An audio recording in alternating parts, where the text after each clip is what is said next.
Hello, I'm Professor Dr. Deepika Srivastav from the English department. Today's lecture is a continuation lecture on Aadhe Adhure, the play in two acts written by the well-known Hindi literature 20th century playwright Mohan Rakesh, who has enthralled people all across India and abroad also, and his image is as strong and as loved as Prem Chand. Now, Aadhe Adhure or Halfway House, as I told you in my earlier lecture, is a story of a single unit family in an urban setting. Now, why urban setting? Because people, women folk, men folk from the rural villages, they act and behave differently, and people from urban cities, they behave differently. And here, as I told you, Savitri is a dynamic woman. She is a strong character, and so she wants to have her way and to progress in life. She is not easily satisfied. Coming to her worthless, useless husband, Mahendranath, he is supposed to be the head of the family, but he's only the head in name. He is a failed entrepreneur. He cannot do anything in life. He just sits and wastes his time. He is neither a good father nor a good husband. And so obviously nobody takes him seriously. Now he is always, at the backstage in everything because he has no savings. And so, to hide his inferiority complex, he turns to his friends, and his name is Juneja. Now, Juneja is his childhood friend who is better off than him. He is cultured, he is sophisticated, and he treats him in a better manner. Certainly better than the shabby treatment he gets from his own family, a family of three children and his wife. So, whenever he is down and out, he goes to Juneja. Now, as I told you, he's a non entity and he resents the loss of control he has in the household. And so, to assert his importance, the patriarchal setup, he becomes an aggressive, violent husband. And he beats his wife, he drags her by the hair, he takes her to the washroom, he tears her clothes, and all in the hearing of the three grown up teenage children, which is condemnable. Nobody, neither the wife nor the children, will accept him as a member of the family. But he was not always like this. He was a lucky, happy go lucky person, and many readers have a sympathy for him. And they think that Savitri is very ambitious, and they don't consider Mahendranath to be as bad as he's painted out by Savitri.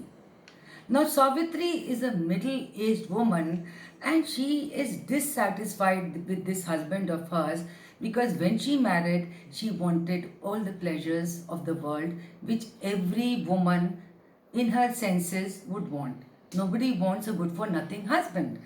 And so she flirts and she flits from one extramarital affair to another.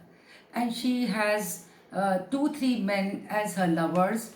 And Singhania, she goes around with him. Before that man, there was Jagmohan, with whom also she was having a fling. She does not realize that nobody cares for a woman like her. And when the husband is good for nothing, then all the more reason for the men folk in her life to look down upon her. And this is what happens. They don't take her seriously, and she is back to where she is. I mean, she does not get anything in return for losing her name. And that is why many would call her a feminist and many would call her a cheap woman. And if she could not be a good wife, at least she could have been a good mother.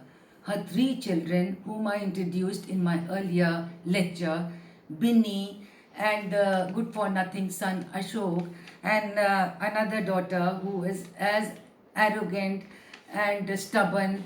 Now, all these children, at least she could have looked after them and seen to the fact that they do something in life.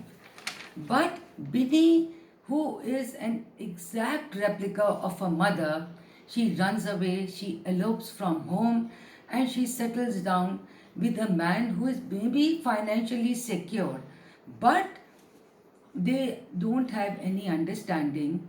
Manoj is the name of the husband, and she comes back, bag and baggage. Her marriage also fails, and the son also is not having any job. The whole day he is, looking at the pictures of Hollywood and Bollywood actresses, and he is into pornography. Now, jobless, of course, and so he is also not doing anything. Kinney, the youngest daughter, she is also very cheeky, and she is also into things which she should not be doing at that young age. So, what is the point in being a working woman and not being able to either look after the husband or after the children? Her husband therefore gathers more sympathies than her, and her son blames her for her sexual alliances, and nobody respects her. So she is, as I said earlier, trying to, make a name, make a mark for herself. But like other members of the family, she is doomed, and she is also responsible for the bleak future of the children as well as the husband. Now, let us see that this play is based on the absurdity of life. And just as in Waiting for Godot, all the characters are waiting for Godot to come, but does he come? He doesn't. It is a futile wait. Similarly, Savitri, Mahendranath, the three children, they are all waiting for something to happen, for completeness. It is a quest for identity, it is a quest for completeness. But in the end, nothing happens, and we come back from where we started off. So, it is a hastily written novel towards the end, and there is nothing which inspires anybody. Nobody would be inspired by the fate of all these characters. Mahesh Dattani, in his famous play Dance Like a Man, he says, I'll quote, "A man in a woman's world is pathetic." So the two men here, they are pathetic. Mahendranath and Ashok, both are pathetic. They could have done so much in life, but the father and the son, they are characters. Okay, so another thing I would like to say is in that I had mentioned in my earlier lecture about Savitri and her husband, dead husband Satyavan, whom she brings back to life by her pleas, by her praise to Lord Yam, the Lord of Death. This has been referred to in Mahabharat by the sage Markandeya, and he is telling Yudhishthir about the devotion of Savitri. When Yudhishthir says, "Is there any woman who is more devoted than Draupadi?" Then the sage answers by giving this reference of Savitri. I will quote another Savitri from R.K. Narayan's play The Dark Room.